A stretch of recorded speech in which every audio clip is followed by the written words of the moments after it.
Section 1. The boy who didn't think words matter. In a small, crowded town lived a boy named Ian. Ian was 16 years old. Smart, funny, popular in school. But there was one problem. He didn't believe words mattered. To him, jokes were just jokes. Teasing was normal, and hurting someone with words was simply fun. Every day at school, he would laugh with his friends. They would make fun of people. They mocked the shy students. They laughed at the poor ones. They joked about people's mistakes. And every time someone looked hurt, Ian would simply say, "Relax, it's just words." To him, words were like air. Meaningless, light, harmless. But life was about to teach him something that would shake his soul forever. Section 2. The quiet boy. One day, a new student joined their class. His name was Zaid. Zaid was quiet, very quiet. He barely spoke to anyone. He sat in the last row and kept his eyes down. Naturally, this made him the perfect target for Ian and his friends. One afternoon during lunch break, Ian shouted across the classroom, "Hey Zaid, why do you sit like a ghost? Did someone mute you?" The class burst into laughter. Zaid forced a weak smile, but said nothing. The next day, Ian continued, "Careful guys, if Zaid talks, the earth might shake." More laughter, more jokes, more humiliation. Every day the teasing continued, and every day Zaid grew quieter. But Ian never noticed the pain behind those silent eyes, because to him, they were just words. Section 3. The teacher's strange lesson. One afternoon, their teacher, Mr. Rahman, walked into the classroom holding a wooden box. He placed it on the table. The class grew curious. Mr. Rahman looked at everyone and asked a strange question. "Tell me, do words leave marks?" The students laughed. One boy said, "Sir, words disappear in seconds." Another said, "Marks only come from actions." Mr. Rahman nodded slowly. Then he opened the box.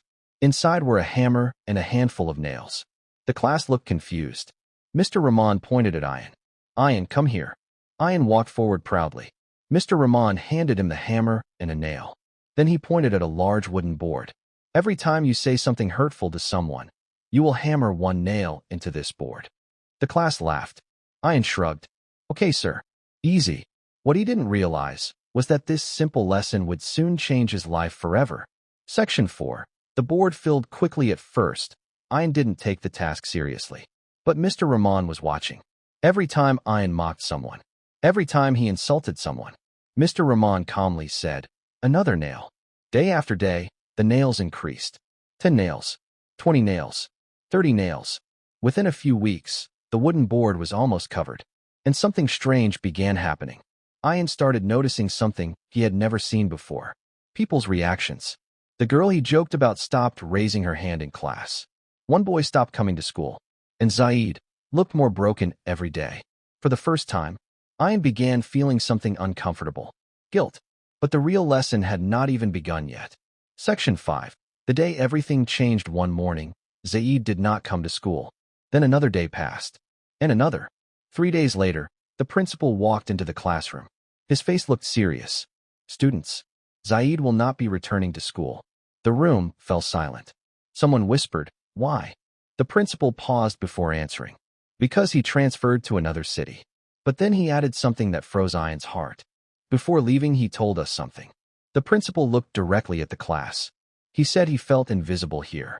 Ian's stomach twisted. Invisible. Those words echoed in his mind. That evening he couldn't sleep. For the first time in his life, Ian wondered something terrifying. What if words really do leave marks? Section 6. The new challenge. The next morning, Ian walked into class with a heavy heart. He couldn't stop thinking about Zaid. Invisible. That single word echoed again and again in his mind. Mr. Rahman entered the classroom and looked at the wooden board. It was filled with nails. He turned to Ian. "Do you see this board?" Ian nodded slowly. Mr. Rahman then said something unexpected. "Ian, today your task changes." The class leaned forward with curiosity.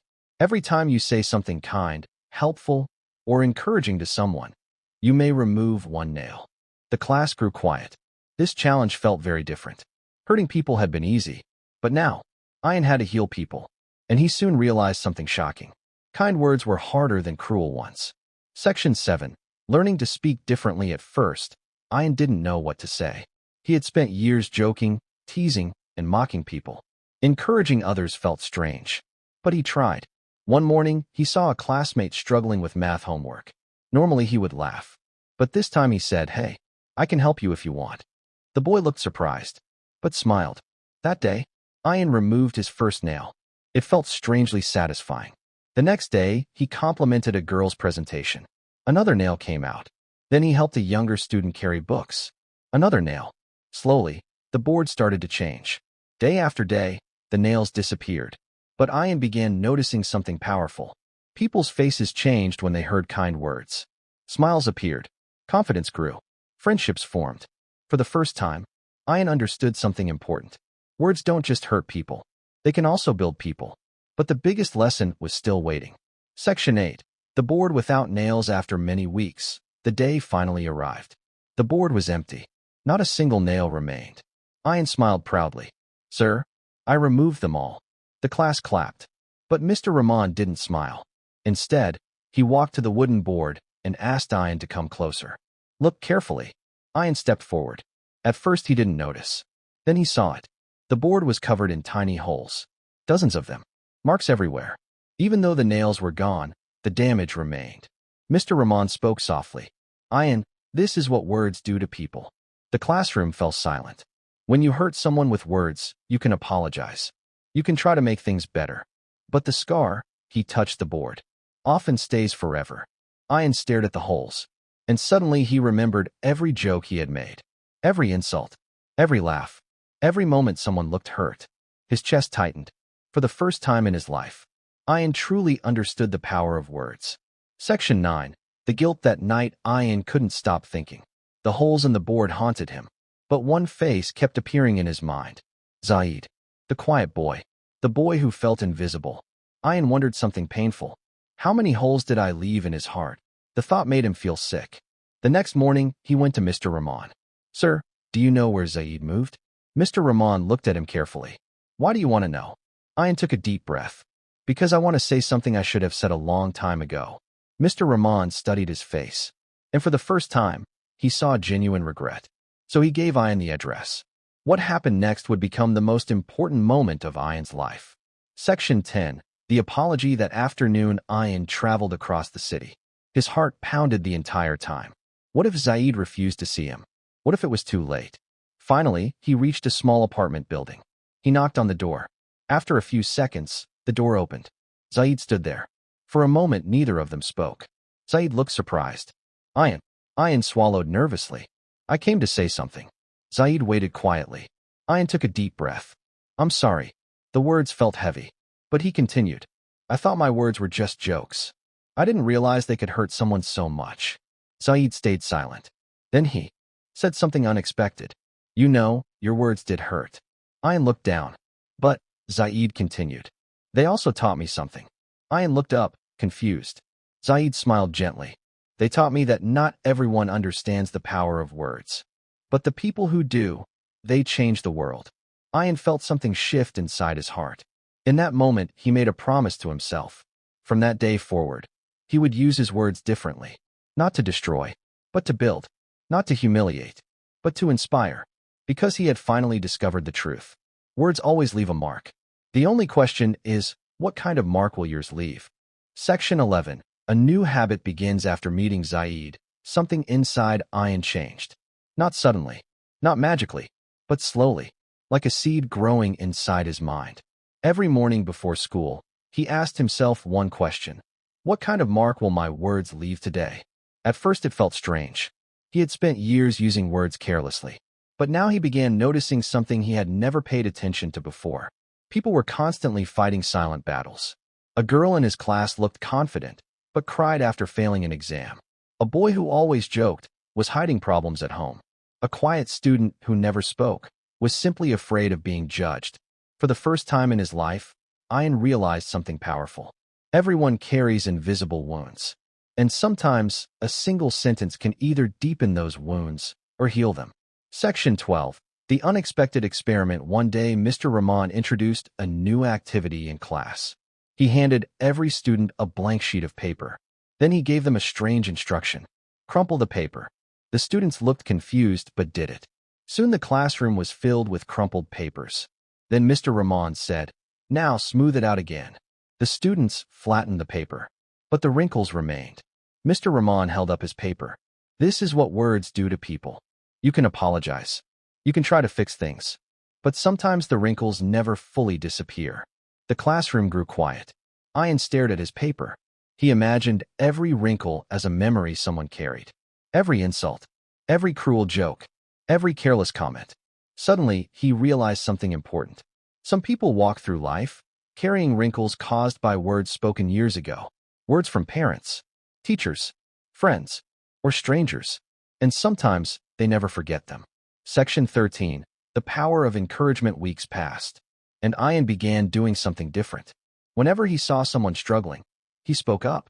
Not to joke, not to mock, but to encourage. One afternoon, he noticed a younger student sitting alone in the hallway. The boy looked upset. Ian sat beside him. What happened? The boy hesitated. I failed my test again. Ian smiled gently. You know something? The boy looked up. I used to think I wasn't good at anything either. But sometimes success just takes longer. The boy stared at him. Really? Ian nodded. Really? The boy's expression slowly changed. For the first time that day, he smiled. As Ian walked away, he realized something incredible. That simple conversation had taken less than 1 minute. But it might stay in that boy's mind for years. That was the moment Ian truly understood something powerful. Words travel further than we think. Sometimes they echo in someone's mind long after we forget saying them. Section 14. The day Ian heard his own words months later, something unexpected happened. Ian was walking past the school courtyard when he heard a familiar voice. A younger student was talking to his friend. You know what Ian once told me? The boy said. What? He said success just takes longer sometimes. The boy smiled. And that's why I didn't quit studying. Ian stopped walking. He stood there quietly. The boy continued talking. I almost gave up, but those words stayed in my head. In that moment, Ian felt something he had never felt before. Pride. Not the loud, arrogant pride he used to feel when people laughed at his jokes, but a quiet pride. The kind that comes from knowing you helped someone stand back up. And suddenly he realized something amazing. Months earlier, he had been someone who left holes in hearts. Now, he was leaving strength in people's minds. Section 15. The invisible legacy. Years later, Ian would remember that lesson again and again. Because words create something most people never think about. An invisible legacy. A teacher's encouragement can shape a future scientist. A parent's belief can create a confident leader. A stranger's kindness can save someone from giving up. But the opposite is also true. Cruel words can create fear, doubt, and insecurity that lasts for years. Every day, every conversation, every sentence we speak becomes part of someone else's story. And that realization changed Ian forever. Section 16. The words that stay forever. Years passed. School ended. Life moved forward. But one memory never left Ian's mind. The wooden board. Those tiny holes. Sometimes he would remember that classroom and wonder something. How many people in the world are walking around today, carrying invisible holes caused by someone's words? A careless insult. A cruel joke. A moment of humiliation. Words that lasted only seconds, but stayed inside someone's mind for years. One day Ian realized something frightening. Many adults were still living with sentences they heard as children. You are useless. You will never succeed. You're not good enough. Those words became chains around their minds. And many people never escaped them. That realization pushed Ian to make a decision that would shape his entire life. Section 17. Choosing a different path instead of forgetting the lesson. Ian decided to build his life around it. He started volunteering at schools and youth centers. His goal was simple: to teach young people something he had learned the hard way. Words matter. One afternoon, he visited a classroom full of teenagers. They were loud, distracted, laughing at each other. It reminded him of his younger self. So he walked to the front of the room and asked one question. Do you think words can change someone's life? Most students laughed. One boy said, words are nothing. Another said, actions matter more. Ian smiled slightly, because he had once believed the same thing. So he told them a story. Section 18. The story he never forgot. Ian told them about a boy who used to think words were harmless. A boy who joked too much. A boy who laughed when others felt embarrassed. He described the wooden board, the nails, and the holes that remained. As he spoke, the classroom slowly grew quiet. Students stopped whispering. Some leaned forward. Others looked thoughtful. Then Ian told them about Zaid, the quiet boy who felt invisible. And the moment he realized his words had caused real pain. When the story ended, the room was completely silent. One girl raised her hand. Did the boy ever forgive you? Ian paused. Then he nodded. Yes. But forgiveness doesn't erase the mark. The students looked at each other. For the first time, many of them were thinking about their own words. Section 19. A message that spread. Something unexpected happened after that day. Students started sharing Ian's story. They told it to friends. They repeated it in other schools. Teachers began inviting him to speak. Soon hundreds of students were hearing the same message. Then thousands. Everywhere he went, Ian repeated the same lesson. Your words are tools. You can build someone up or break them down. And once spoken, they can never truly be taken back. Sometimes students cried while listening. Sometimes they looked ashamed. But many of them left the room thinking differently. And that was enough. Because if even one person spoke kinder words afterward, the lesson had worked. Section 20. The moment that proved everything. Years later, something incredible happened. After one of his talks, a young man approached Ian. He looked nervous. Excuse me, do you remember me? Ian studied his face, but couldn't place it. The young man smiled. You spoke at my school 5 years ago. Ian nodded slowly. Then the young man continued. You told the story about the nails and the board. Ian remembered. Yes. The young man's eyes became emotional. You probably don't know this, but that day saved me. Ian looked surprised. The young man explained. At that time, people in my class bullied another student every day. I used to join them. But after hearing your story, I stopped. He paused. And when I stopped, others slowly stopped too. Then he said something that made Ian's heart feel warm. That student is now one of my best friends. For a moment, neither of them spoke. Because that single moment proved something powerful. Words travel further than we imagine. A story told in one classroom had changed the life of someone Ian had never even met. Section 21. The truth about words. By now, Ian understood something that many people never realize. Words are not small. They are powerful forces. A single sentence can become a person's motivation, a person's confidence, a person's fear, or a person's deepest wound. And the most surprising truth is this. We often forget the words we say, but the people who hear them sometimes remember them for the rest of their lives. Section 22. The quiet power everyone has. By now, Ian had spoken to thousands of students. But something still amazed him every time. Many people believed they were powerless. They believed they were just ordinary. But Ian knew something they didn't realize. Every human being carries an invisible power. Not money, not fame, not strength, but something much simpler. Words. Every single person speaks hundreds of words every day. To friends, to family, to strangers, online, at school, at work. And most people never think about the impact those words might have. But Ian had seen it again and again. A sentence spoken in 10 seconds could echo inside someone's mind for 10 years. Section 23. The story of the bus driver. One winter evening, after giving a talk, Ian was waiting for a bus. The weather was cold. The streets were quiet. When the bus arrived, the driver looked tired and stressed. As Ian stepped inside, he noticed something. No one greeted the driver. No one smiled. Passengers simply walked past him silently. Ian sat down for a moment. Then something inside him said, "Say something." So before the bus moved, Ian walked back to the front. He looked at the driver and said, "Sir, thank you for your hard work. You help a lot of people reach home safely every day." The driver looked surprised, completely surprised. For a moment, he didn't say